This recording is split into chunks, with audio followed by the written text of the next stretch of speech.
Let's talk education. Education for all. Education for the future. This is Let's Talk Education.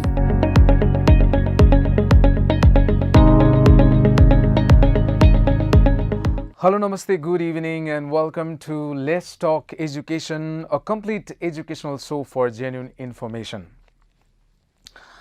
Corona महामारीका कारण लामो समयदेखि बन्द भएका विद्यालयहरू बिस्तारै खुल्न थालेका छन्।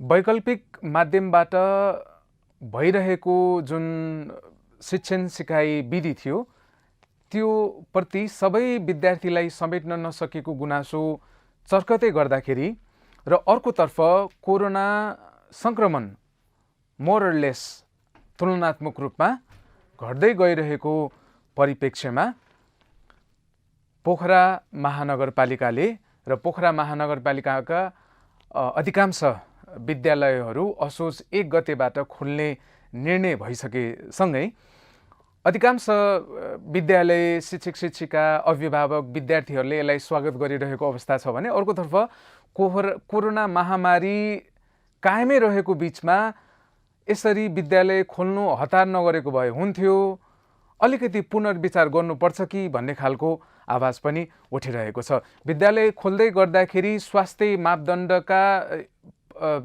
पालना भनौँ न, यो स्वास्थ्य प्रोटोकलहरू, यो हेल्थ प्रोटोकलहरू स्ट्रिक्टली फलो भएको छ कि छैन या कसरी त्यो अनुगमन हुन्छ भन्ने खालको अर्को पनि प्रश्न उठिरहेको छ।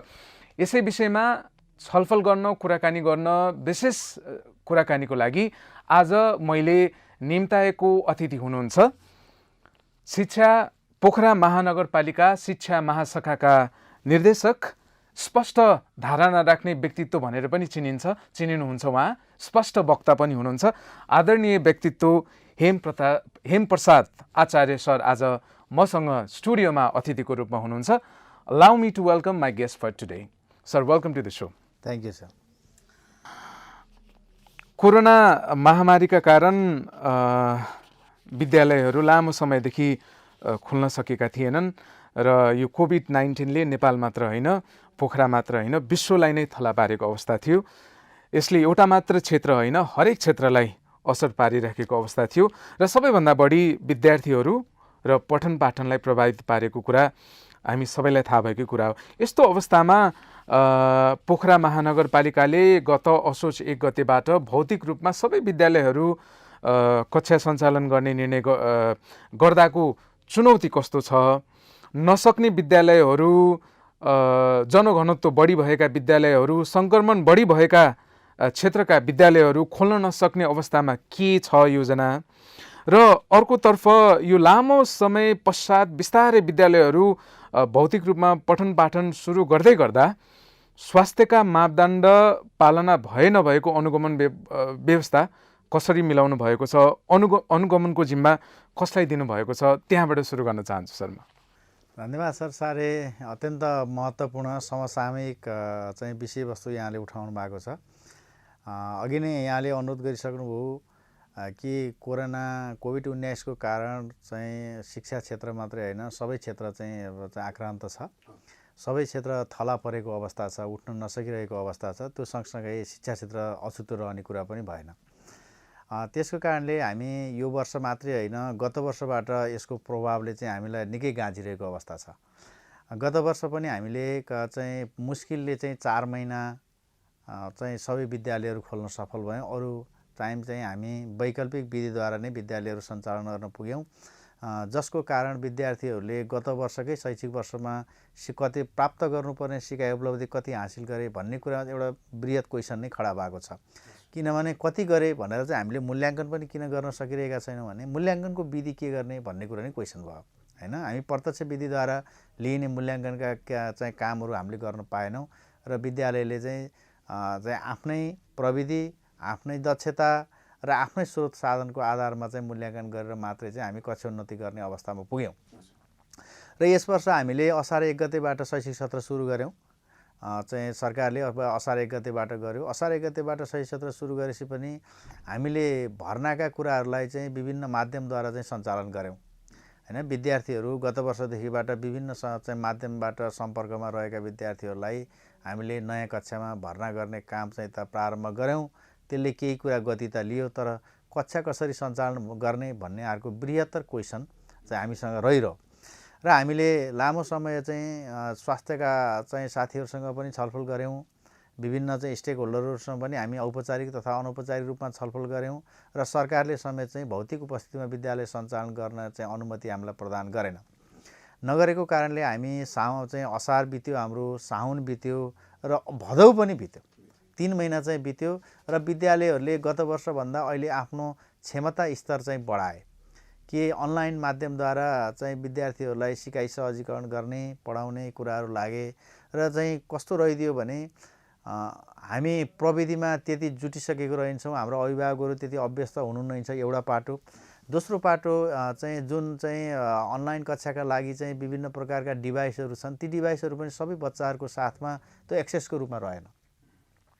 भन्नुहोस् न, उदाहरणको रूपमा चाहिँ विद्यार्थी जहाँ बस्छ त्यहाँ इन्टरनेटको पूर्ण पहुँच छैन। विद्यार्थी इन्टरनेटको पहुँचमा छ, उसले आफ्नो डिभाइस चाहिँ सामान्य एउटा मोबाइल पनि किन्न चाहिँ नसक्ने अभिभावकहरू पनि हाम्रो विद्यालय हाम्रो चाहिँ उसमा सरकारवाला हुनुहुन्छ। उहाँहरूले चाहिँ त्यो किन्न नसक्ने एउटा मुस्किलले एउटा किन्नुभयो भने घरमा 2जना 3जना बच्चा छ, एकै समयमा पढाइ सुरु हुन्छ। अब त्यो एउटा डिभाइस कुन बच्चाले प्रयोग गर्ने? यस्ता खालका चाहिँ निकै समस्याहरू चाहिँ सँग हामी जुझ्न बाध्य भयौँ र यदि चाहिँ सामग्री पुर्याउनु भएको छ भने बच्चाहरूको सिकाइ कति भयो, कसरी सिके भन्ने कुरा पनि सङ्कट रह्यो। यी कुरामा चाहिँ हामी एकदमै समस्याग्रस्त रूपमा रह्यौँ। गत वर्षको चाहिँ शैक्षिक अनुभव पनि हाम्रो कमजोरै छ, सिकाइ अनुभव पनि कमजोर छ। फेरि हामी यो वर्ष पनि त्यही प्रकृतिको समस्याबाट चाहिँ गुज्रन पुग्यौँ र हामीले धेरै एनालाइसिसहरू गऱ्यौँ र विभिन्न ठाउँहरूमा चाहिँ विद्यालयहरू खोल्ने प्र्याक्टिसहरू पनि भए र हामीले औपचारिक अनौपचारिक रूपमा थोरै विद्यार्थी सङ्ख्या भएका पनि विद्यालय छन्। हाम्रो चाहिँ महानगरको ग्रामीण भूगोल भनौँ कि के भनौँ भनौँ न, पेरिफेरीको भूगोलमा त्यहाँबाट चाहिँ हामीले सुरुवात पनि गऱ्यौँ। अनौपचारिक रूपमा चाहिँ हामीले घोषित रूपमा नगरे पनि हामी प्र्याक्टिसको रूपमा चाहिँ परीक्षणको रूपमा चाहिँ केही विद्यालयहरू पनि चलेको चाहिँ पायौँ वडासँग समन्वय गरेर। तर त्यहाँबाट चाहिँ त्यसका कारणले चाहिँ सङ्क्रमण दर बढेको भन्ने पनि हामीलाई पुष्टि भएन। नभइसके पछाडि चाहिँ हाम्रो चाहिँ प्रमुख जिल्ला अधिकारीज्यूको अध्यक्षतामा रहेको चाहिँ कमिटी जुन छ चाहिँ यो प्रकोप व्यवस्थापन समिति, त्यो समितिले पनि धेरै एनालाइसिस गरिसके पछाडि चाहिँ अब विद्यालय चाहिँ खोल्नुपर्छ। किनभने हामीले धेरै सेक्टरहरू चलायौँ हैन, हाम्रा व्यवसायहरू चले, हाम्रा यातायातहरू चले भने पछाडि चाहिँ हाम्रा पसलहरू खुले, सबै खुले, अभिभावकहरू चाहिँ आफ्नो काममा हिँड्नुभयो। अब बच्चा मात्रै घरमा रह्यो, बच्चा मात्रै छ घरमा अथवा विद्यार्थी छ घरमा। अब यो कुराको चाहिँ विश्लेषण हुन सुरु भयो। एकातिर चाहिँ हाम्रो सङ्क्रमण दरलाई पनि सरकारले स्वास्थ्यले चाहिँ नियन्त्रण गर्दै गयो हैन, नियन्त्रित अवस्थामै आयो, हामीले जे तथ्याङ्क सूचना पाउँछौँ। अर्कोतिर सबै सेक्टरहरू चाहिँ खुलिसक्दाखेरि चाहिँ विद्यालय नखुल्दा अब एउटा च्यालेन्ज के रह्यो भने अब विद्यार्थी मात्रै सङ्क्रमणको वाहक हो त, कोभिड-19 को सङ्क्रमणको वाहक विद्यार्थी मात्रै हो त, अथवा विद्यालय उमेर समूहको बच्चा मात्रै हो त भन्ने क्वेसन उठ्यो कि अब कि अभिभावक चाहिँ बाहिर आफ्नो कामका लागि चाहिँ बजार जानुभयो, के गर्नुभयो, उहाँले चाहिँ काम गरेर चाहिँ घर फर्कनुहुन्छ, धेरै मान्छेहरूसँग उहाँको भेट पनि हुन्छ। अब उहाँबाट बच्चामा सर्दैन त, त्यसो भने सर्ने नै हो भने यो विश्लेषण सुरु भयो। विश्लेषण सुरु भइसके पछाडि चाहिँ अब यदि चाहिँ नियन्त्रण हुने हो भने चाहिँ अरू सेक्टरहरू पनि बन्द हुँदा मात्रै बच्चा सुरक्षित हुँदो रहेछ होइन। अभिभावकजीहरू जब काममा जानुहुन्छ, काममा गइसके पछाडि चाहिँ उहाँले चाहिँ त्यो सङ्क्रमण ल्याउनुहुन्न भन्ने के भयो त आधार? के कुराले पुष्टि गर्ने क्या हैन? जब उहाँ चाहिँ कुनै न काममा भिडमा जानुहुन्छ अथवा ग्यादरिङमा जानुहुन्छ त्यो पनि भए। हाम्रा चाहिँ यो बिचमा चाहिँ जब चाडपर्वहरू सुरु भयो त्यहाँ ठुला ग्यादरिङहरू पनि सुरु हुन थाले भने पछाडि चाहिँ त्यो गर्दाखेरि पनि सङ्क्रमणको दर चाहिँ घटिराखेको छ भने त अब विद्यार्थीहरूबाट चाहिँ अथवा चाहिँ विद्यालय उमेरका बालबालिकाहरूबाट मात्रै सर्छ भन्ने कुरा चाहिँ अब रहेन। नरहे पछाडि चाहिँ अनि हामीलाई चाहिँ त्यो जिल्ला समितिले पनि खोलिदियो। हामीले नगर शिक्षा समितिमा पनि छलफल गऱ्यौँ, स्टेक होल्डरहरूलाई बोलायौँ, शिक्षाका पेसागत सङ्गठनहरू, प्याप्सन, एनप्याप्सन, अभिभावक सङ्घ, उपलब्ध चाहिँ स्टेक होल्डरहरूलाई पनि हामीले बोलाएर भन्दाखेरि अब सबैको चासो विद्यालय खोल्नेतिर रह्यो। विद्यालय खोल्नुपर्छ, विद्यार्थीहरूमा सिकाइ घट्यो, उनीहरूमा चाहिँ जे खालको चाहिँ नैतिक बिहेभहरू डेभलप हुनुपर्छ उमेर सँगसँगै जे सिकाइ हुनुपर्छ पारिवारिक हिसाबले सामुदायिक हिसाबले जे सिक्नुपर्छ त्योबाट समेत बालबालिका वञ्चित भएपछि अब हामी खोलेर जानुपर्छ र खोलेर जाने बेलामा चाहिँ स्वास्थ्य मापदण्डहरूलाई हदैसम्मको पालना गर्नुपर्छ हैन। किनभने स्वास्थ्य मापदण्ड छोडेर हुँदैन। स्वास्थ्य मापदण्ड हामीले मिनिमम के कुराहरू चाहिँ राखेका छौँ भने हाम्रो विद्यालयहरू खुलेका छन्, बच्चा चाहिँ विदाउट मास्कमा आउनु हुँदैन, सकेसम्म चाहिँ साथीसँग यो कन्ट्याक्टमा चाहिँ फरक बस्नु, भौतिक दूरीलाई सकेसम्म मेन्टेन गर्नुपर्छ, किनभने आफू सुरक्षित भएर आफ्नो पढाइ लाने हो भन्ने कुरा चाहिँ बच्चालाई सिकाउनुपर्छ। किनभने यो कहिलेसम्म रहने हो भन्ने कुराको ग्यारेन्टी पनि छैन। त्यसो भएपछि त अब योसँग जोगिँदै आफ्ना क्रियाकलाप अगाडि बढाउनका निम्ति चाहिँ हामीले विद्यार्थीहरूलाई पनि सिकाउनुपर्छ अब हैन। यो कुरामा अनुभूति गरेर चाहिँ नगर शिक्षा समितिले अनुभूति गर्यो, त्यो कुराको चाहिँ आफ्नो हामी यसरी खोल्न तयार छौँ भनेर एउटा म्यान्डेट तयार गर्यो स्टेक होल्डर सहित।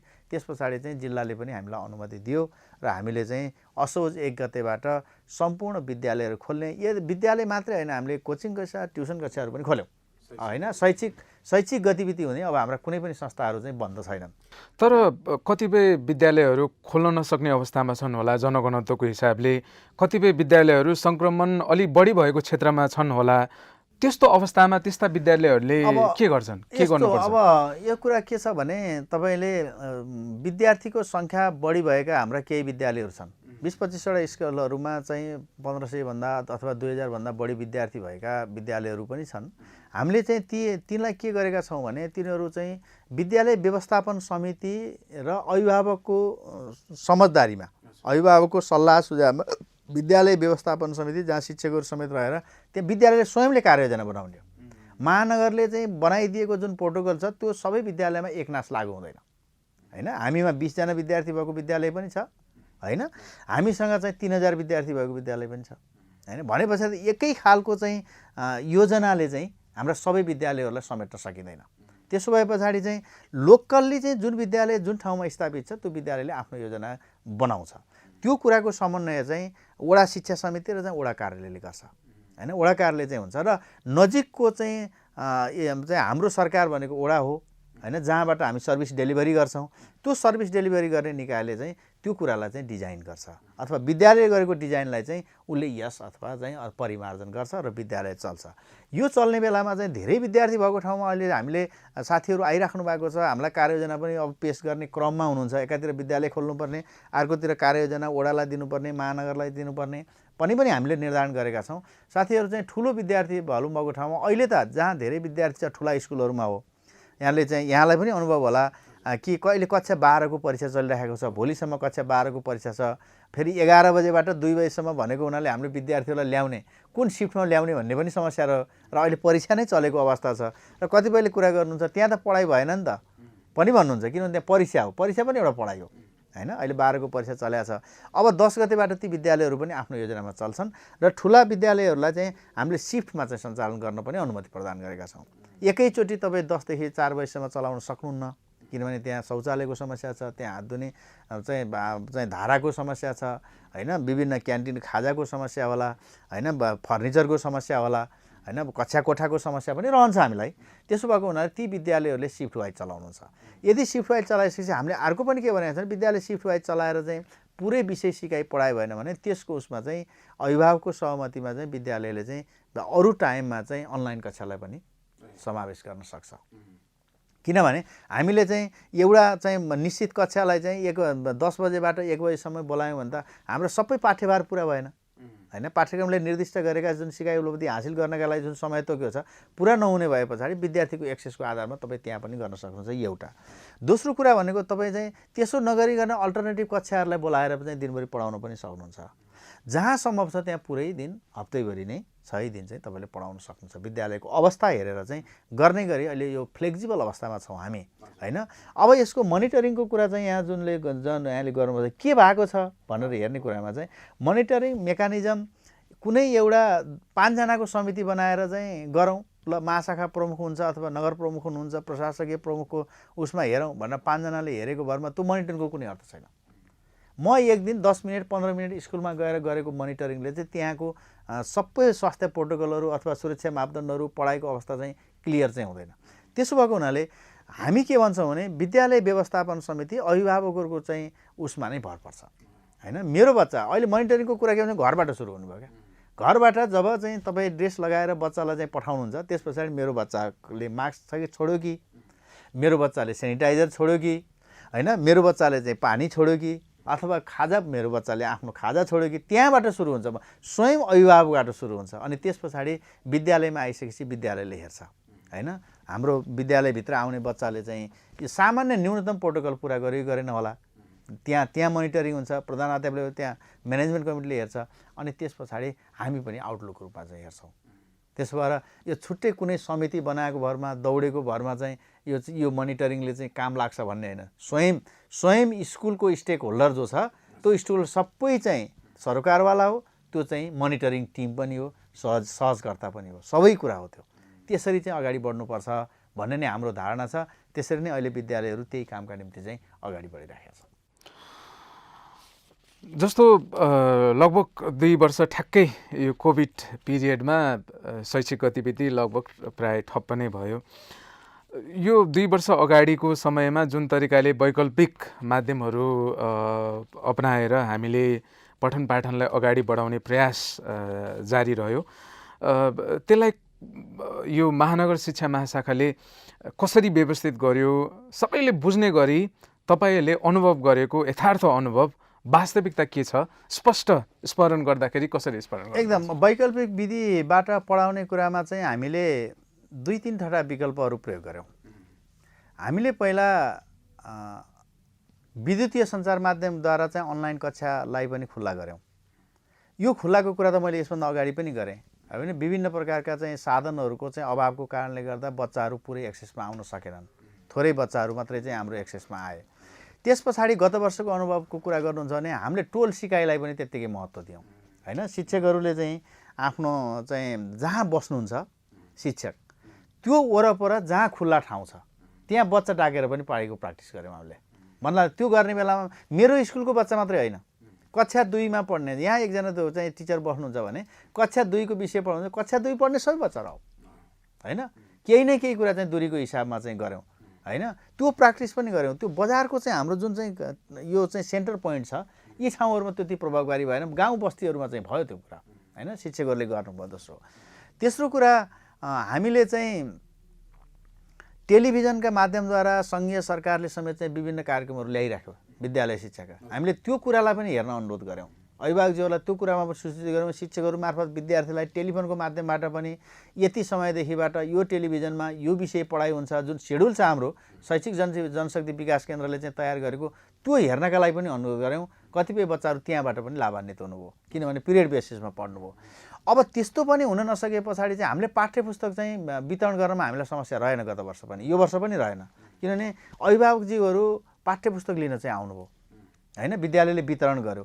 हामीले त्यो सँगसँगै चाहिँ फेरि अभ्यास पुस्तिका चाहिँ मानवहरूको तर्फबाट तयार गऱ्यौँ होइन। 3 महिना कम्तीमा 3 महिनाका लागि भनेर तयार गऱ्यौँ र हरेक बच्चाका लागि हरेक कक्षाका हरेक बच्चाका लागि चाहिँ हामीले चाहिँ वर्कसिट बनायौँ।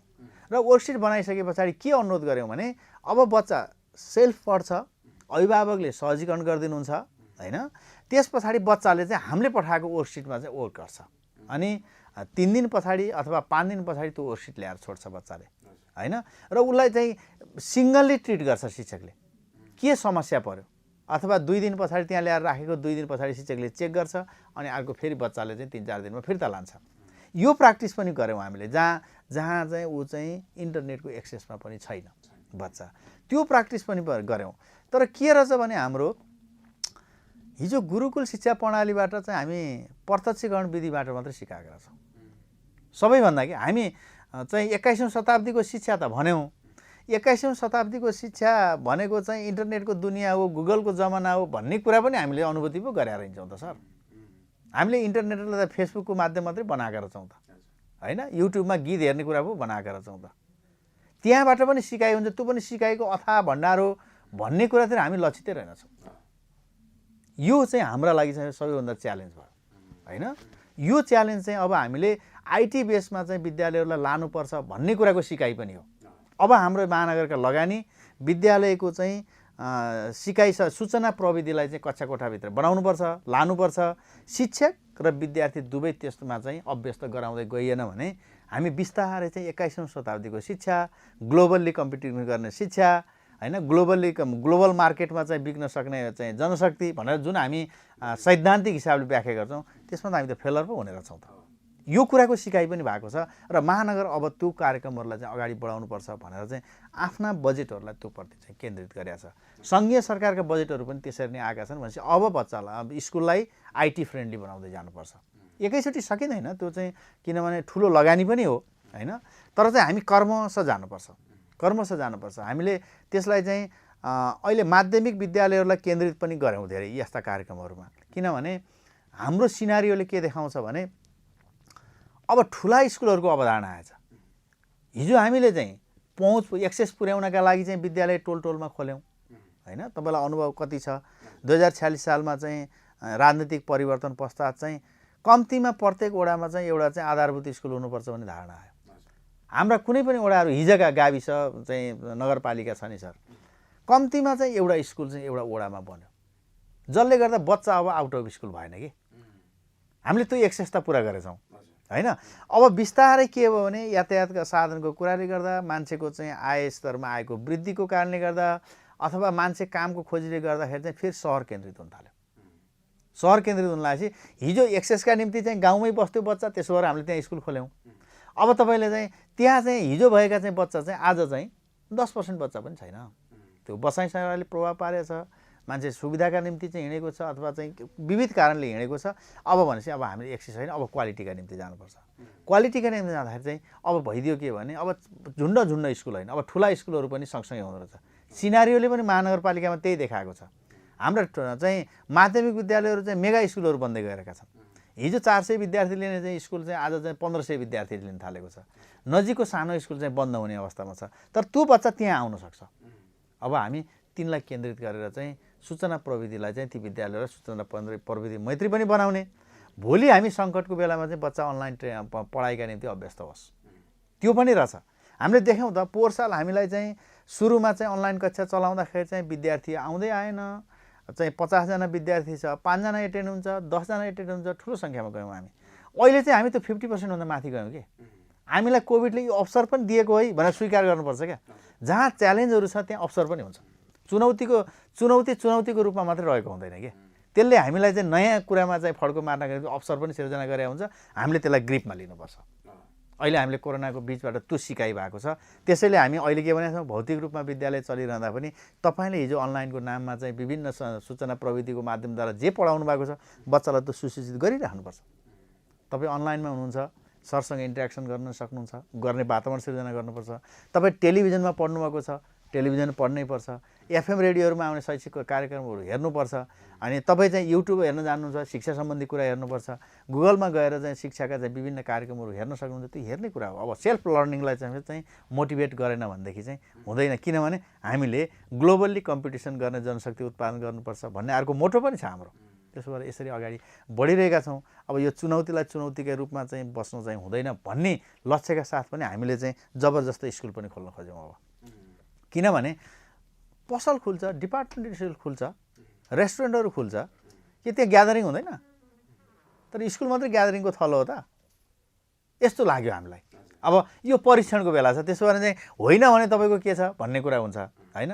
हामी सुरक्षा मापदण्ड अपनाउँछौँ। हाम्रो स्वास्थ्य केन्द्रहरू चाहिँ जहाँ स्कुल छ त्यसको वरपर स्वास्थ्य केन्द्रसँग चाहिँ नियमित सम्पर्कका लागि हामीले विद्यालयलाई निर्देशन गरेका छौँ होइन। बच्चामा केही समस्या हुँदा बित्तिकै त्यहाँ स्वास्थ्य कर्मीको सेवा पुग्नुपर्छ। हाम्रो स्वास्थ्य महाशाखा छ, हामी स्वास्थ्य महाशाखालाई पनि त्यही अनुरोध गरेका छौँ होइन। बच्चा बिरामी परिहाल्छ होइन, अब कहिलेकाहीँ भन्नु न ज्वरो आउनसक्छ, रुगाखोकी लाग्न सक्छ होइन, त्यो सिम्टम देखिन सक्छ भने हामी अभिभावकको जिम्मा लगाउनु पनि पछि पर्न हुँदैन। तपाईँको बच्चा यस्तो रहेछ, यसलाई चाहिँ यहाँले चाहिँ डिफेन्स गरिदिनु होला, सुरक्षित राखिदिनु होला भन्छौँ हामी। अघि तपाईँले भन्नुभयो कोरोना भएको क्षेत्र भनिसकेपछि अहिले धेरै प्र्याक्टिस भयो सर। म मेरो महाशाखाको कुरा गर्छु एकपल्ट। मेरोमा चाहिँ 17-18 जना कर्मचारी साथीहरू हामी काम गर्छौँ। हामीले चाहिँ एकैचोटि 2 जना साथीलाई चाहिँ कोभिड पोजिटिभ देखियो। हामीले बन्द गरेनौँ, 2 जना साथी बस्नुभयो, बाँकीले टेस्ट गऱ्यौँ होइन। टेस्ट गर्न इच्छा लाउनेले गऱ्यौँ, त्यो पनि नलाउने गऱ्यौँ, किनभने हामी एकपल्ट सङ्क्रमण नभएका साथीहरू छैनौँ होइन। अनि त्यस पछाडि चाहिँ हामीले नियमित चलायौँ, साथीहरू चाहिँ नेगेटिभ हुनुभयो अनि आउनुभयो। अब स्कुल पनि त्यस्तै हो, जुन बच्चामा देखिन्छ त्यो सम्भावना हुन्छ, हामी चाहिँ सर्दैन त भन्ने कुराको ग्यारेन्टी त कसले गर्न सक्छ र? गर्छ, बच्चा बस्छ। तपाईँ कुनै कक्षामा चाहिँ आधाभन्दा बढी धेरै बच्चाहरूमा चाहिँ त्यस्तो समस्या देखियो भने अब त्यो चाहिँ फेरि हामीले त्यो कक्षा बन्द गर्नुपर्ने हो कि त्यो कक्षा बन्द गरिसकेपछि चाहिँ कुन बस्तीबाट चाहिँ आएको बच्चाको चाहिँ धेरै पोजिटिभ देखियो त त्यो त स्कुलले भन्छ त्यस पछाडि स्वास्थ्यकर्मी त्यहाँ गएर टेस्ट गर्नुपर्ने त्यसलाई नियन्त्रणका उपायहरू गर्नुपर्ने हो कि होइन तपाईँले भने जस्तै कहिलेकाहीँ चाहिँ महामारीको रूपमा स्कुल लियो भने सम्बन्धित स्कुल बन्द हुनसक्छ तर हामी त्यसका कारणले अर्को स्कुल चाहिँ बन्द गर्दैनौँ अहिलेको कन्टेस्टमा तर सरकारले चाहिँ फेरि चाहिँ आयो भने फेरि स्मार्ट लकडाउनको चाहिँ जुन परिभाषा छ राज्यको त्यसले चाहिँ फेरि चाहिँ फरक कुरा ल्याउन सक्छ होइन हामी किन ढिलो गऱ्यौँ तपाईँले चाहिँ कतिपय पालिकाहरूमा चाहिँ खुल्दाखेरि पनि हामीले किन खोल्यौँ हामी रेड जोनमा थियौँ हिजो पनि होइन स्मार्ट लकडाउन अन्तर्गत त्यसको चाहिँ कुन क्राइटेरियामा हामी त्यो कुरा पनि जब पार गऱ्यौँ अब हामी चाहिँ हामीलाई दिने नम्बरको हिसाबले हामी रेड जोनभन्दा अलिकति तल झऱ्यौँ है भन्ने अनुभूति भएपछि हामीले खोलेका हौँ होइन हामीले त्यो एनालाइसिस पनि सँगसँगै गरेका छौँ हेरौँ खोलेका छौँ विद्यालय 1 गतेबाट भन्यौँ तपाईँलाई व्यावहारिक कुरा गर्ने हो भने 1 गतेबाट खोल्न भन्यौँ 2 र 3 गते बिदा भएको हुनाले चाहिँ हाम्रो शिक्षक साथीहरू गएर म्यानेज गर्नुभयो 4 गतेबाट चाहिँ धेरै स्कुलहरू खुले अघि मैले अनुरोध गरेँ अब धेरै स्कुलहरू चाहिँ 10 गतेबाट जुन 12 गते पैसा सकिन्छ त्यस पछाडि हाम्रो कक्षा कोठाको सिकाइ चाहिँ अझ चाहिँ घनीभूत ढङ्गले अगाडि बढ्छ त्यो प्रभावकारी रूपमा अगाडि बढोस् र सँगसँगै स्वास्थ्यका मापदण्डको पालना सुरक्षाको पालना एकदमै स्ट्रिक्टली फलो होस् अनुगमन होस् यो कुरा मोनिटरिङको कुरा भन्दा नि मैले तपाईँको मिडिया मार्फत चाहिँ के अनुरोध गर्छु भने स्वयं अभिभावकले यो कुरालाई चाहिँ नतोडिदिनु होला किनभने तपाईँको बच्चा बिरामी हुनु भनेको सबैभन्दा समस्या हजुरलाई हो होइन कसैले चाहिँ दया देखाउला होइन कसैले चाहिँ सहयोगको कुरा मात्रै गर्ला तर त्यसको पीडा तपाईँलाई बढी हुन्छ पहिलो कुरामा होइन त्यसो भएको हुनाले स्वयं अभिभावकजीहरू सचेत भइदिनु भयो बच्चाका लागि भने हाम्रो सङ्क्रमणको दर घट्दैन जस्तो अहिले बजार खुलिरहेको अवस्थामा घटेको छैन राइट पोखरामा एक थरी मान्छेहरू शैक्षिक क्षेत्रलाई त्यति धेरै असर गरेन भन्ने खालको छ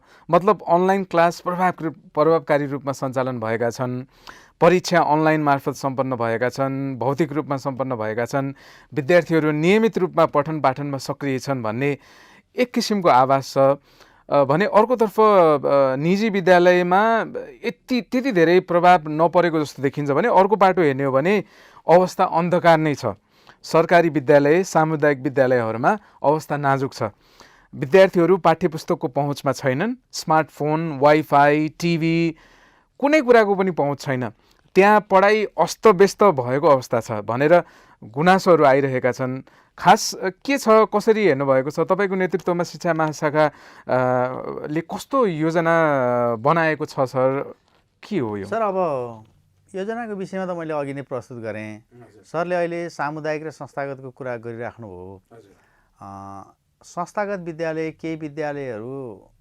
स्वयंमा चाहिँ आफूले चाहिँ राम्रो गर्न सकेकोमा सन्तुष्ट हुनुहुन्छ होइन हुनुहुन्थ्यो भन्नुपर्छ अब होइन उहाँहरूको सबै बच्चाहरू चाहिँ आउँछ र चाहिँ अन्तर्क्रियामा इन्टरेक्सन प्रोग्राम समेत हुन्छ भनेर हामीलाई पनि देखाउनु हामीले पनि हेऱ्यौँ त्यो कुरा तर हामीसँग 206वटा विद्यालय छन् 4वटा विद्यालयका लागि नीति बन्दैन क्या सबैलाई समेटिनु पर्यो नि त होइन त्यसो भएर अब त्यो बच्चा कस्तो छ भने नि अभिभावकको चाहिँ एउटा सचेतनाको स्तर पनि माथि छ होइन र उनीहरू ती बच्चाहरूलाई दिने जुन सुविधा छ अघि नै भने मैले विभिन्न प्रकारको डिभाइसहरू त्यो कुरामा पूर्ण छ क्या त्यसो भएको हुनाले राम्रो भनियो होला तर उहाँहरूले पनि अहिले गरेको मूल्याङ्कन पद्धतिले बच्चाको सिकाइ उपलब्धिमा गिरावटै छ बच्चा चाहिँ तपाईँ चाहिँ ल्यापटपको कुनै स्क्रिनमा देखिनु चाहिँ उपलब्धि होइन क्या त्यसको सिकाइको र सिकाइ सँगसँगै व्यवहारमा आउने परिवर्तन हो नि उपलब्धि भनेको त होइन जसले गर्दा अन्ततोगत चाहिँ असल नागरिक बन्छ बच्चा इन्टरेक्सनै गर्न पाएको छैन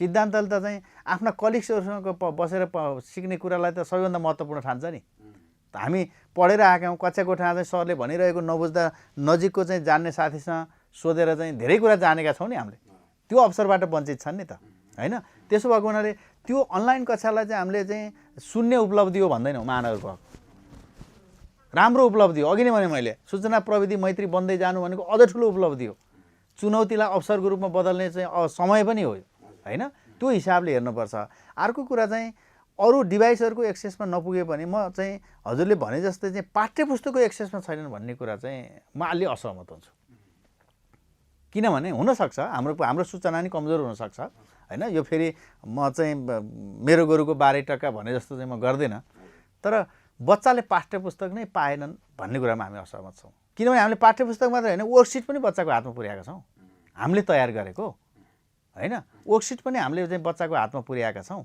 त्यसो भएको हुनाले चाहिँ अब अर्को कुरा भने पाठ्यपुस्तकको वर्कसिट पाउँदैमा बच्चाको उपलब्धि भएन भनेर त हामी यो एनालाइसिस गरेर चाहिँ फेरि भौतिक रूपमा खोल्यौँ त जो डिभाइसभन्दा बाहिर रहनुभयो होइन त्यो बच्चा भनेको मोर देन चाहिँ 60% बच्चाहरूले चाहिँ राम्रोसँग अनलाइनबाट सिकेनन् भन्ने नै हो हाम्रो एनालाइसिस 40% चाहिँ अब अघि नै भने मूल्याङ्कनको आधारै तयार भएन हाम्रो त्यसो भएको हुनाले चाहिँ हामी विद्यालयले दिएको रिपोर्टिङमा विश्वास गर्नुपर्ने अवस्था छ हाम्रो होइन हामी कुनै त्यस्तो चाहिँ ग्यादरिङ गर्न सक्ने अवस्था पनि छैन इभ्यालुएसनको अरू टुल्सहरू प्रयोग गर्ने अवस्थामा पनि छैनौँ हामी त्यसो भएको हुनाले चाहिँ अब 60% बच्चाहरू चाहिँ यो भौतिक रूपमा उपस्थितिले पढाइ हुँदाखेरि चाहिँ हुन्छ चाहिँ असन्तुष्टि बढ्यो विद्यालय खोल्दा भन्ने चाहिँ सुनेका छैन आउला होइन आउला आए पछाडि नै हामी त्यसलाई चाहिँ के हो भनेर उहाँसँगै चाहिँ जानकारी लिए पछाडि मात्रै चाहिँ यो विषयमा चाहिँ हाम्रो थप धारणा बन्ला होइन नभए चाहिँ अहिले चाहिँ विद्यालय महानगरले चाहिँ विद्यालय खोलेकोमा चाहिँ अभिभावकहरूको असन्तुष्टि अत्यन्त न्यून छ सन्तुष्ट नै हुनुहुन्छ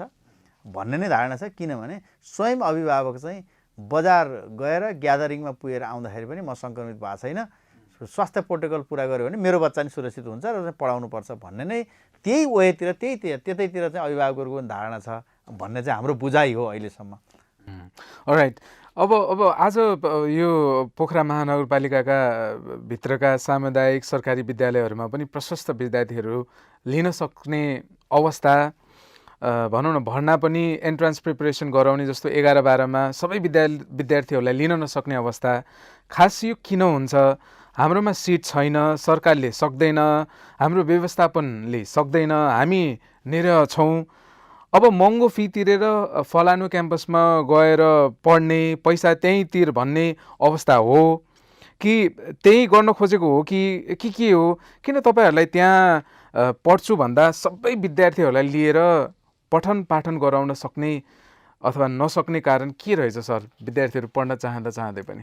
सर यो सरले जुन कुरा गर्नुभयो यो उपलब्धिको जवाफ हो मेरो हाम्रो महानगरको उपलब्धि हो भन्छौँ हामीले सामुदायिक विद्यालयमा भर्ना पाइएन एकदम राइट कुरा हो निश्चित विद्यालयहरूमा चाहिँ उसको चाहिँ भौतिक अवस्था शिक्षक शैक्षिक जनशक्तिका कारणले नपाउने पनि भएको छ अब त्यो विद्यालय पनि कसरी सप्रेको भने अभिभावकहरूको दत्तचित्ता भएको कारणले म्यानेजमेन्टले राम्रो गरेका कारणले मात्रै सप्रेको हिजो त्यो अहिले जसले चाहिँ स्रोत छैन भनिराखेको छ नि त्यो स्कुल पनि त्यही दशाबाट उठेको होइन अहिले व्यवस्थापनमा चाहिँ सुधार गर्दै जाँदाखेरि चाहिँ उसले त्यो उपलब्धि हासिल गर्यो होइन हाम्रा स्कुलहरू छन् जस्तो छोरेपाटन हिजो अवस्था कमजोरै थियो बाल मन्दिर भन्नुहोस् कमजोरै थियो अमरसिंह कमजोरै थियो होइन राष्ट्रिय उच्च मावि भन्नुहोस् कमजोरै थियो होइन नामै लिउँ बिन्दवासिनी बाटुलचौर भन्नुहोस् कमजोरै थियो जनप्रकाश मावि भन्नुहोस् कमजोरै थियो लक्ष्मी मावि भन्नुहोस् कमजोरै थियो लक्ष्मी आदर्श भन्नुहोस् कमजोरै थियो अहिले उठ्यो गाउँघर भन्नुहोस् अहिले के भयो उठ्यो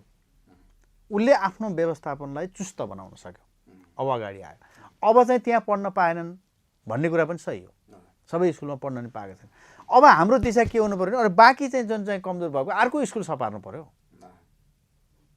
सिङ्गो एउटा सरकारले चाहिँ पैसा पठाइदिएका भरमा शिक्षा महाशाखाको एकजना कर्मचारी एक दिन गएको भरमा चाहिँ स्कुल सपाउँदैन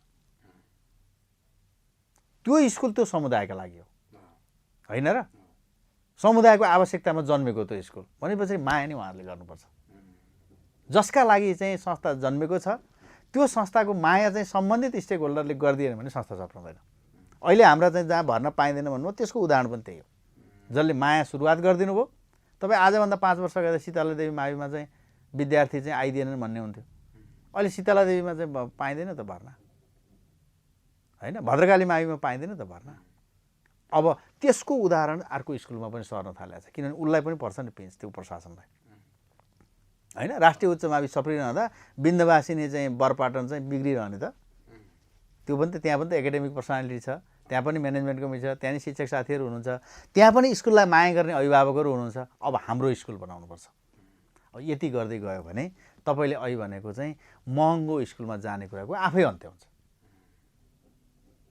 सरकारी लगानीको दुरुपयोग नगरिकन मेरो करबाट उठेको पैसाबाट विद्यालय चलेको त्यसो भएर यो मेरो विद्यालय हो मैले यही विद्यालयमा पढाउनुपर्छ र यो विकासका लागि चाहिँ मेरो योगदान रहन्छ गर्नुपर्छ भन्ने कुरा अभिभावकमा क्रमशः जागरुक आएको छ त्यो आएकै कारणले चाहिँ अहिले भने जस्तै स्कुलहरू सप्रेका हुन् र भविष्यमा पनि सफ्ल छन्।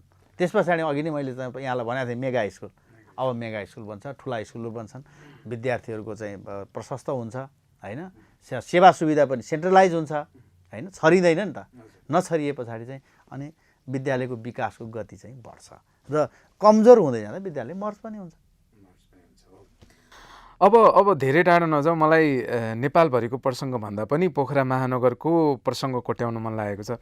तपाईँ आफै पनि पोखरा महानगर शिक्षा महाशाखाको प्रमुख हुँदै गर्दाखेरि तपाईँको नेतृत्वमा धेरै विद्यालयहरू पर्छन्, त्यहाँभित्रको अवस्था के छन्, तपाईँले समस्या कहाँनिर देख्नुभएको छ? शिक्षाको विकास नहुनुमा, पठन पाठन अझै व्यवस्थित नहुनुमा कि समस्या नै छैनन्?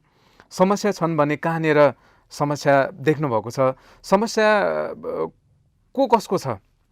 सरकारी पक्ष तपाईँहरूबाट छ कि विद्यालय प्रशासनको तर्फबाट छ कि अभिभावकको तर्फबाट छ कि विद्यार्थीको तर्फबाट छ कि सोचे जस्तो नतिजा, उद्देश्य अनुरूपको नतिजा नपाउनुको के होला कारण सर?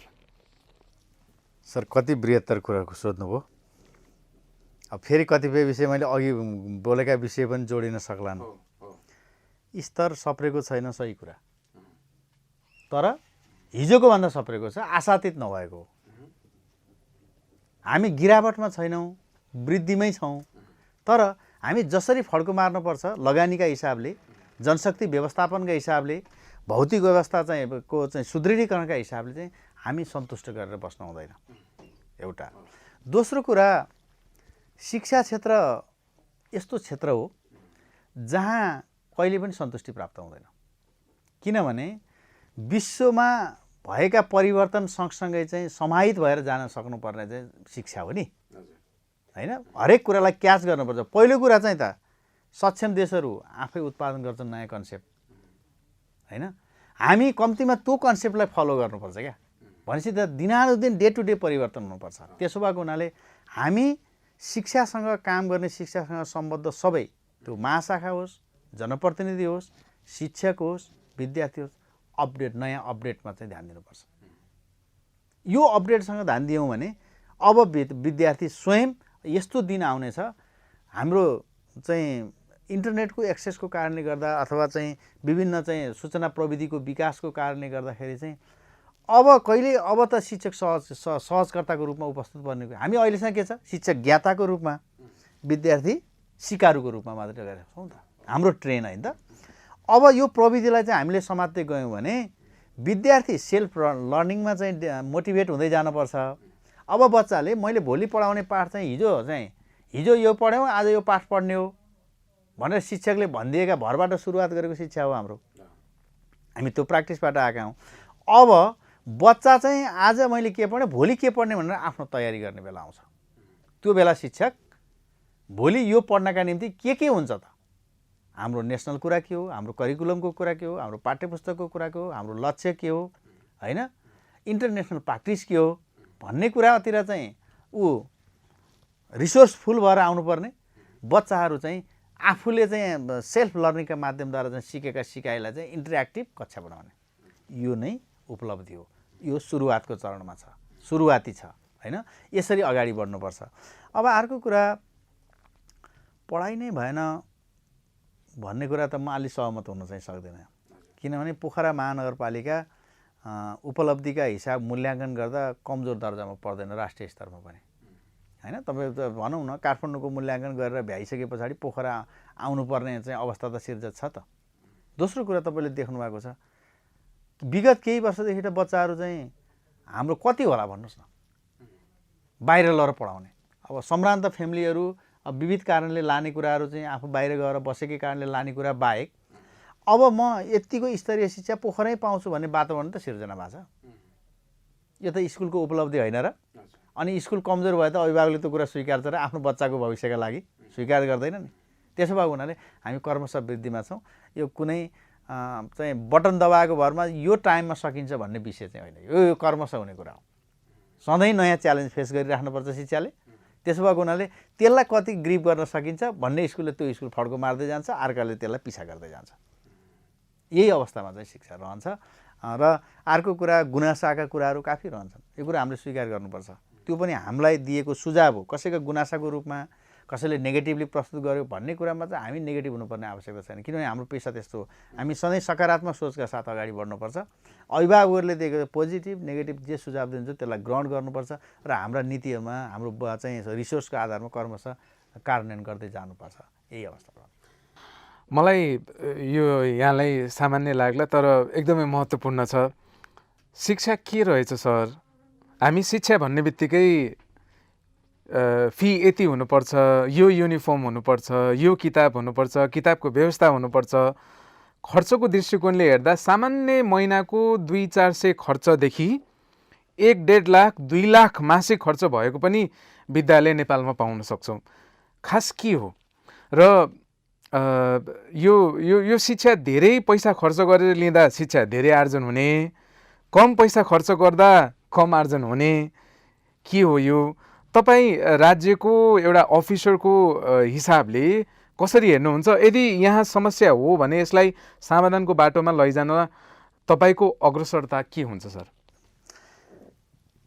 अब शिक्षा के हो भन्ने कुराको विषयमा सरले जुन कुरा उठाउनु भयो, शिक्षा भनेको ज्ञान प्राप्ति हो पहिलो कुरा। र त्यो ज्ञान प्राप्ति सैद्धान्तिक हिसाब मात्रै होइन, उसले प्राप्त गरेको ज्ञानका कारणले गर्दा उसको व्यवहारमा आउने सकारात्मक परिवर्तन हो।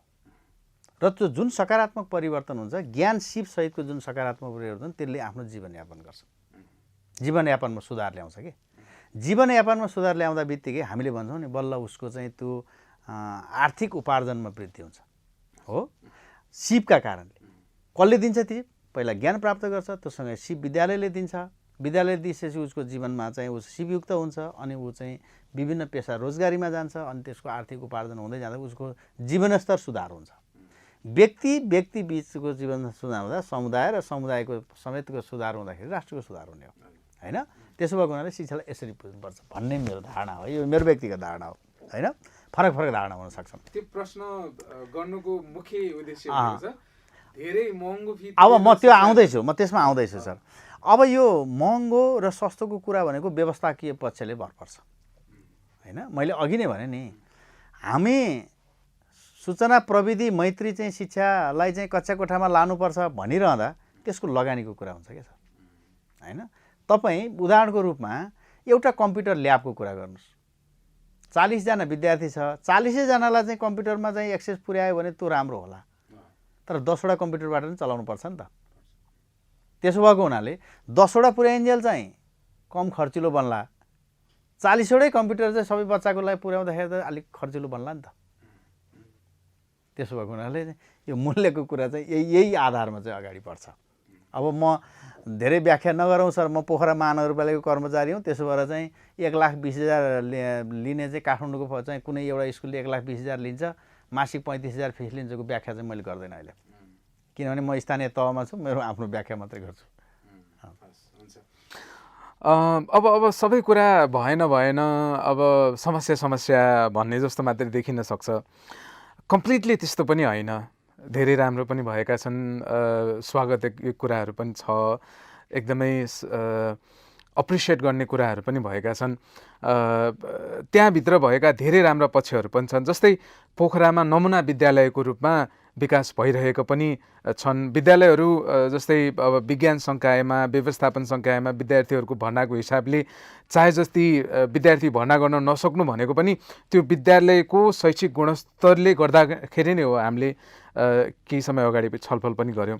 अब तपाईँ यो स्थानमा हुँदै गर्दा मैले यो परिवर्तन गरेँ, हामीले यो मेहनत गरेका छौँ, यो चेन्ज आएको छ, भोलि हाम्रो यो प्लान छ भनेर यसरी अगाडि बढ्दैछौँ भन्ने खालको योजना के छ सर? सर अब यो कस्तो छ भने हामी शिक्षामा चाहिँ अघि नै मैले भने पहुँचको कुरामा चाहिँ हामी पूर्ण भएका छौँ।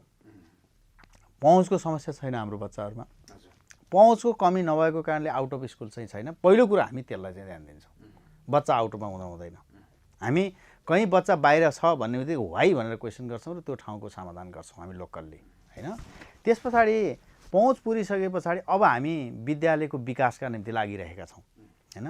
विद्यालयको विकास भनेको सानो कुराहरूबाट हुन्छ। तपाईँ कम्पाउन्ड वालदेखि लिएर तपाईँ शौचालयदेखिबाट लिएर तपाईँ खानेपानीदेखि लिएर फर्निचरदेखि लिएर जनशक्ति व्यवस्थापनदेखि लिएर तेनमा लागेका चाहिँ शैक्षिक सामग्रीहरूको व्यवस्थापनदेखि लिएर जनशक्तिको क्षमता अभिवृद्धिदेखि लिएर यिनै कुराहरूले चाहिँ विद्यालयको विकास हुन्छ। हामी बृहत्तर कुरा भनेर चाहिँ ठुलो मोटोको कुरामा लाउँदैनौँ, हामी मिनिमम कुराबाट चाहिँ अगाडि बढिरहेका छौँ। हाम्रो रिसोर्सलाई त्योप्रति चाहिँ केन्द्रित गरेका छौँ। यसरी नै हामी अगाडि बढ्छौँ। यो क्रमले नै हाम्रा विद्यालयहरूमा चाहिँ केन्द्रीकृत हुन्छ। र अर्को कुरा चाहिँ एउटा सँगै कुरा के हो भने हाम्रा चाहिँ दुई थरी स्रोतहरूबाट विद्यालयमा चाहिँ हामी सहयोग गर्छौँ। एउटा सङ्घीय सरकारबाट पाउने अनुदानको रूपमा, अर्को चाहिँ महानगर स्रोतबाट उपलब्ध गराउने। त्यो सबै हामी प्रति विद्यार्थीको रूपमा चाहिँ अनुदान दिने भएको हुनाले थोरै विद्यार्थीको ठाउँमा जाँदा थोरै स्रोत जान्छ, जसकै कारणले राम्रो हुन सक्दैन।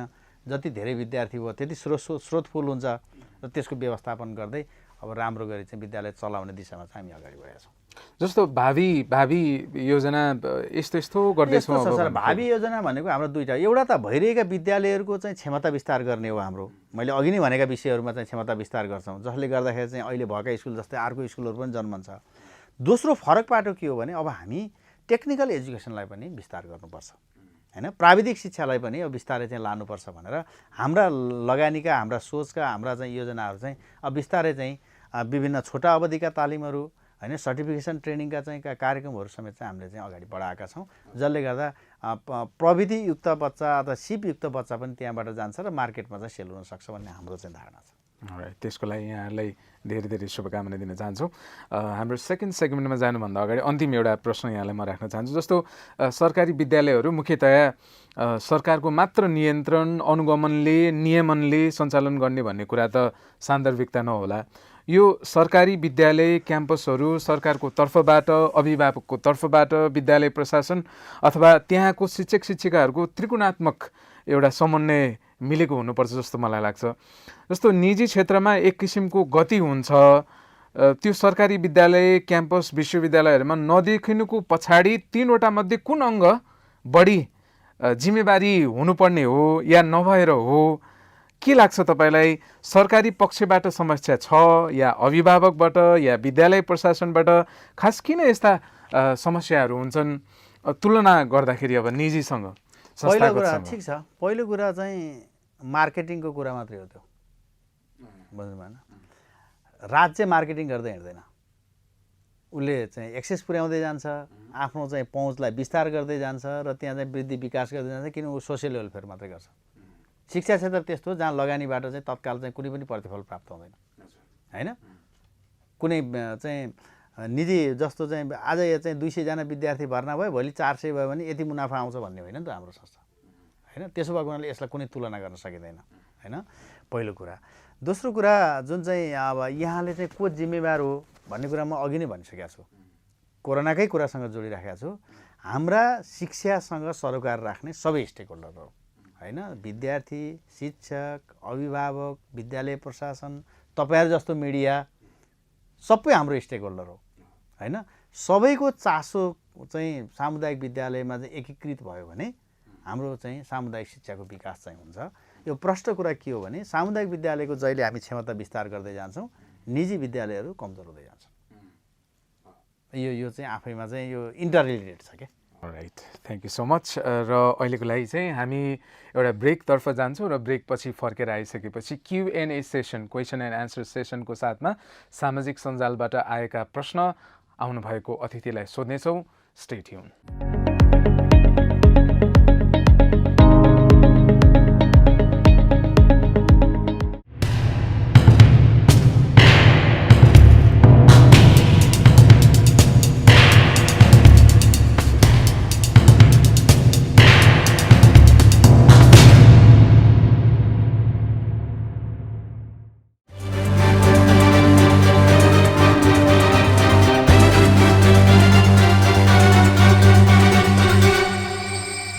सरोकार।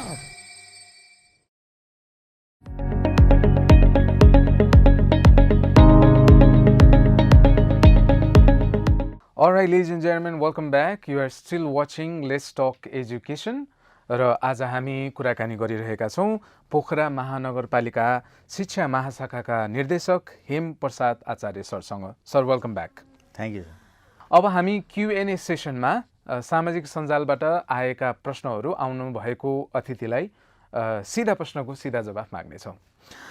सर, पहिलो प्रश्न छ, गण्डकी प्रदेश देशकै पहिलो साक्षर प्रदेश भनेर घोषणा गर्ने तयारी भइरहेको परिप्रेक्ष्यमा साक्षर जिल्ला घोषणा गर्न 15 देखि 60 वर्ष उमेरका 90% मानिस साक्षर हुनुपर्छ।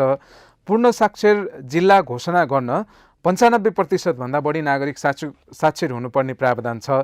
सो प्रावधान अनुसार गण्डकी प्रदेशको यो साक्षरता भनौँ न, विशेष गरेर पोखरा महानगरपालिका कास्की जिल्ला साक्षरता अभियान कहाँसम्म पुगेको छ? के महानगरमा निरीक्षरहरू शून्य छन् भन्ने प्रश्न छ।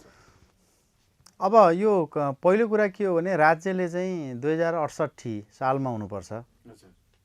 कास्की जिल्लालाई नै साक्षर घोषणा गरेको छ। अहिले तपाईँले जुन जुन नर्म्सहरू भन्नुभएको छ, 90% को कुरा, 95% को कुराको हुन्छ, त्यो तथ्याङ्कीय आधारमा पुष्टि भइसके पछाडि चाहिँ कास्की जिल्ला घोषणा भएको छ। अब 15 वर्ष पछाडि चाहिँ को 60 वर्षभित्रको जुन एक्टिभ पपुलेसन हो, त्यो पपुलेसन निरन्तर सिकाइमा छ। कुनै त्यो सिकाइ पछाडि चाहिँ काम गरिराखेको छ नि त कहीँ। त्यसो भएको हुनाले अब निरक्षर भन्न मिल्दैन एउटा। दोस्रो कुरा, महानगर भनेको अहिले पनि 96% साक्षर हो भनेर हामीले भनिरहेका छौँ। हाम्रो तथ्याङ्कले त्यो देखाइरहेको छ। त्यसो भएको हुनाले गण्डकी प्रदेशले चाहिँ जुन साक्षर प्रदेश घोषणा गर्नका लागि लागेको छ, त्यसमा महानगरपालिकाको साथ छ। सेकेन्ड क्वेसन छ, सामुदायिक सरकारी विद्यालयमा शिक्षक दरबन्दी मिलानको समस्यालाई कसरी सम्बोधन गरिरहनु भएको छ भन्ने प्रश्न छ। सर, अब हामीले दरबन्दी मिलानको काम चाहिँ हाम्रो सबैभन्दा समस्या रहेको साबिकको प्राथमिकता हो होइन। अहिले त हामी त आधारभूत भन्छौँ होइन। त्यसलाई चाहिँ हामीले चाहिँ मिलान गरेका छौँ होइन। न्यूनतम पाउने दरबन्दी र विद्यार्थी सङ्ख्याको आधारमा चाहिँ पाउने दरबन्दीहरू चाहिँ छन्। अहिले चाहिँ कस्तो देखिन्छ भने कतिपय विद्यालयमा चाहिँ एउटा स्कुलमा 3टा मात्रै भए, 1-5 चलेकोमा, अर्को चाहिँ 1-10 चलेकोमा चाहिँ 7 जना भए, 1-12 चलेकोमा भन्ने छ नि। त्यो के छ भने हाम्रो नर्म्सले दिएको कुरा हो। हामीले निमावी तर्फमा दरबन्दी दिएका छैनौँ भने त्यहाँ पनि एउटा प्लस हुन्छ, मिनिमम नपरिन्जेल। माविमा चाहिने न्यूनतम दरबन्दी पुरा नहुँदा फेरि त्यही प्राविको एउटा प्लस हुन्छ। उच्च माविको चाहिँ जुन पुर्याउनु पर्ने त्यो नपुगेको प्लस गर्दाखेरि उसको कहाँ बढी भएको त्यस्तो देखिन्छ फेरि होइन। तर त्यो नर्म्सको आधारमा हो। तर हामीले न्यूनतम प्राप्त गर्नुपर्ने दरबन्दीहरू दिएका छौँ। तर यसो भनिरहँदा हामीले चाहिँ 2टा विद्यालयहरूमा अझै न्यूनतम दरबन्दी पुरा गर्नुपर्ने छ र त्यो एक्सर्साइजमा हामी छौँ होइन। अर्को प्रश्न छ, निजी संस्थागत विद्यालयहरूमा वैकल्पिक रूपमा कक्षा सञ्चालन गरेर पनि विद्यार्थीसँगबाट 100% 100% फी उठाउने अभिभावकलाई दबाब दिने ठुलो समस्या रह्यो। अर्कोतर्फ शिक्षकलाई तलब नदिने, तलब 50% मात्र दिने, तलब रोक्ने भयो। यसलाई कसरी हेर्नुभएको छ, के गर्नुभयो? पहिलो कुरा जिज्ञासा के हो भने विद्यार्थीहरू अनलाइनमा गइसके पछाडि त्यो शिक्षक पनि चाहिँ अनलाइनमा पढाउनुपर्छ होइन। त्यसो भएको हुनाले उसको पारिश्रमिकको दावेदार हो र निजी विद्यालयको चाहिँ मुख्य स्रोत भनेको विद्यार्थीबाट उठाउने शुल्क हो होइन। त्यसो भएर त्यो शुल्क घटाउँदाखेरि उसको तलब घटाउनु पर्ने हुन्छ होइन। त्यो हुन सक्दैन किनभने न्यूनतम पारिश्रमिकका कुराहरू पनि सँगसँगै रहन्छन्। त्यसो भएर निजी विद्यालयमा गइसके पछाडि चाहिँ त्यो तोकेको शुल्क दिनुपर्ने अभिभावकको बाध्यता रहन्छ नै होइन। र अर्को कुरा सरले भनिराख्नुभयो 50% दिए, थोरै दिए र चाहिँ ठगे, त्यो सूचना हामी कहाँ प्राप्त भएको छैन होइन। अब दिनुपर्ने पुरै स्केल बमोजिमको दिएको छैनन् भन्ने चाहिँ आएको छ होइन। पुरा स्केल जुन राज्यले तोकेको स्केल छ तहगत हिसाबले त्यो चाहिँ आएको छ। त्यो के हो भनेर हामीले चाहिँ इन्डिभिजुअल स्कुलसँग कुरा गर्छौँ। त्यसको आम्दानी र खर्चको कुरा गर्छौँ क्या हामी। आम्दानी र खर्च बिहोर्दा अर्को विधि के छ भने विद्यालयले गरेको आम्दानीको चाहिँ के कम्तीमा 60% चाहिँ शिक्षकको तलब भत्तामा जानुपर्छ भन्ने कानुन छ होइन। त्यो 60% दिँदाखेरि पनि स्केल नपुगेर चाहिँ विद्यालयहरू चलिरहेको छ र त्यो शिक्षक जनशक्तिले त्यसलाई स्वीकार गरेर बसेको छ क्या। त्यो अवस्था दोस्रो हो। अब अहिले दिएनन् भन्ने कुरा चाहिँ त हामीलाई आएको छैन। अब हामीले यो केही भन्न सकेनौँ। जस्तो विद्यार्थीको धेरै अभिभावकहरू हामीसँग कुराकानी गर्ने क्रममा हाम्रै मिडियाका साथीहरू, पत्रकार साथीहरूले पनि आफ्नै बच्चा बच्चीहरूलाई अनलाइनबाट पढाउँदा कुनै पनि इन्फ्रास्ट्रक्चर प्रयोग छैन, खाजा खाइएको छैन, बसको प्रयोग छैन, तैपनि 100% शुल्क उठाउने हो त कतिको? सर यस्तो भयो, शुल्कका 14वटा शीर्षक छन् बुझ्नु भएन। ट्युसन फी जुन मासिक फी हुन्छ नि त्यो फिस मात्रै तिर्नु भएको छ होइन। त्यहाँ टिफिन भन्यो भने त टिफिनको छुट्टै आइटम हुन्छ होइन। बसको छुट्टै चाहिँ ट्रान्सपोर्टेसन भनेर लेखिएको हुन्छ। कुनै अतिरिक्त चाहिँ खेलकुदको छ भने खेलकुदको शीर्षक हुन्छ, कम्प्युटरको कुरा भने कम्प्युटर शुल्क हुन्छ। मलाई लाग्छ यी कुराहरू उठाइएका छैनन्। मासिक शुल्क उठाइएको छ, त्यो मासिक शुल्क तिर्नुपर्छ।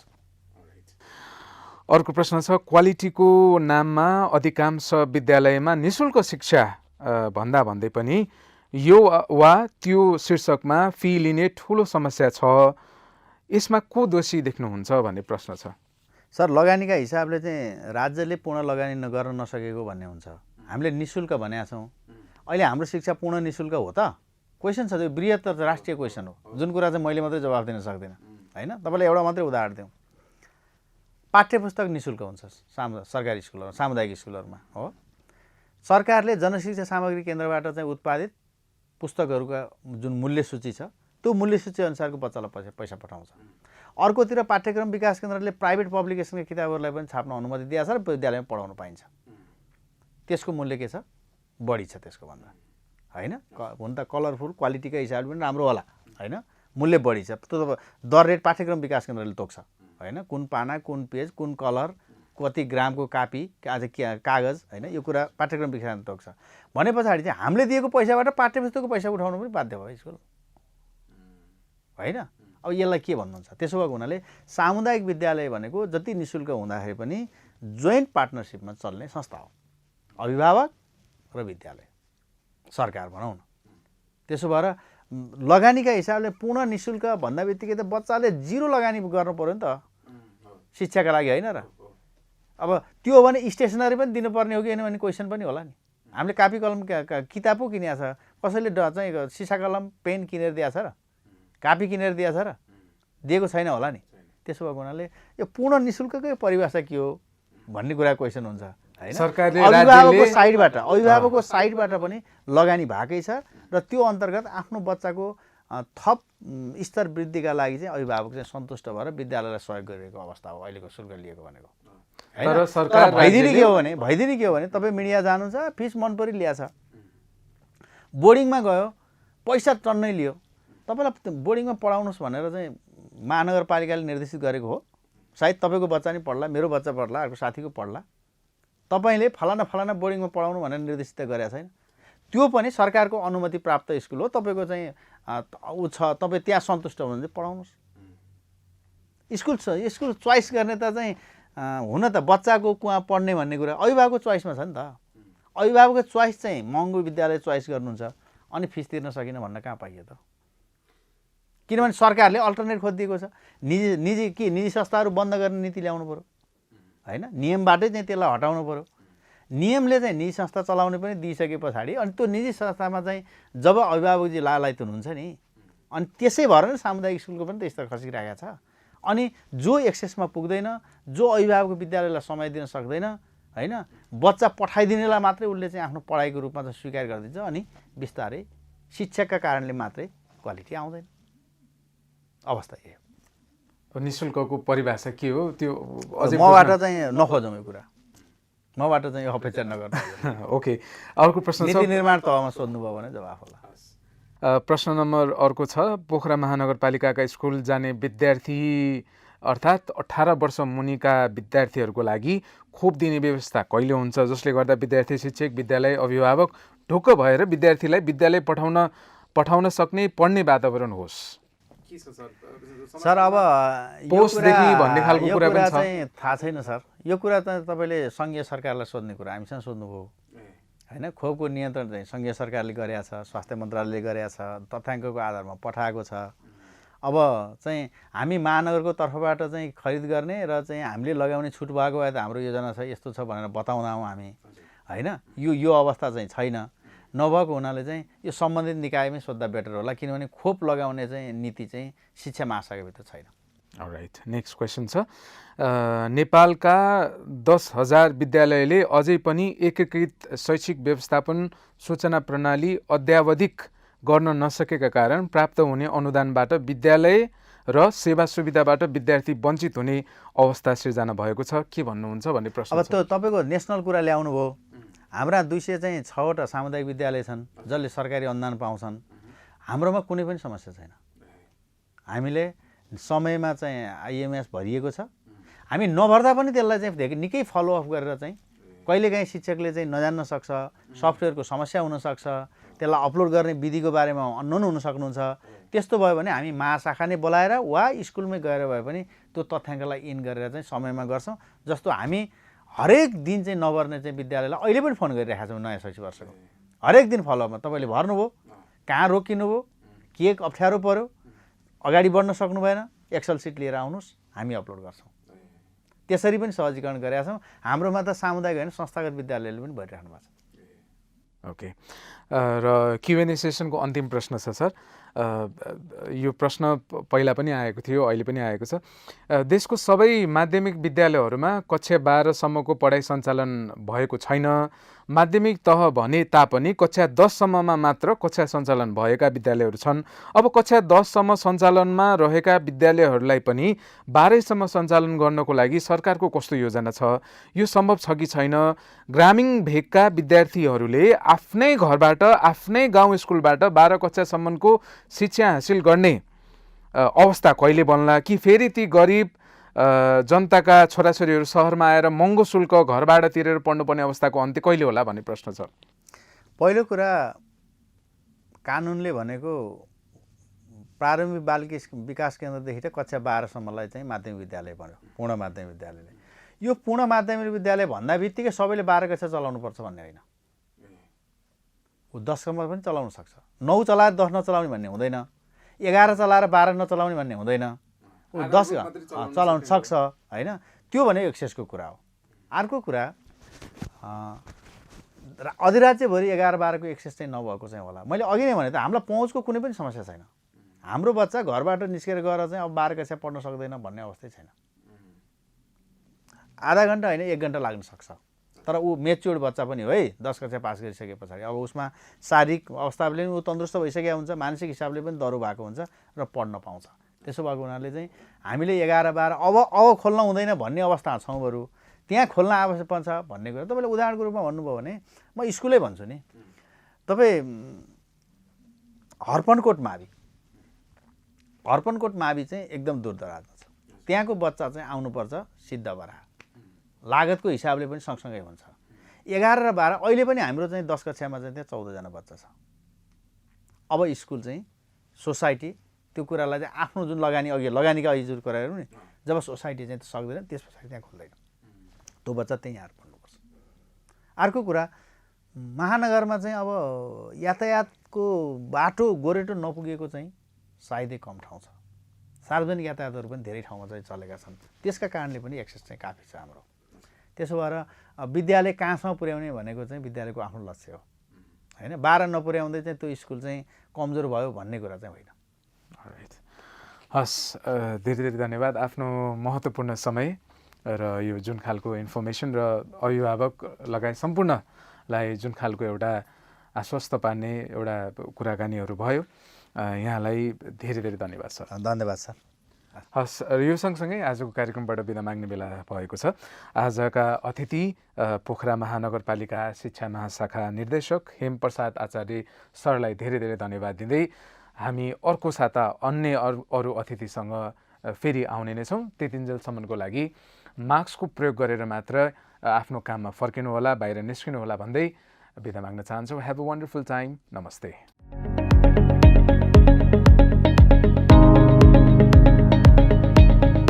www.tandavnews.com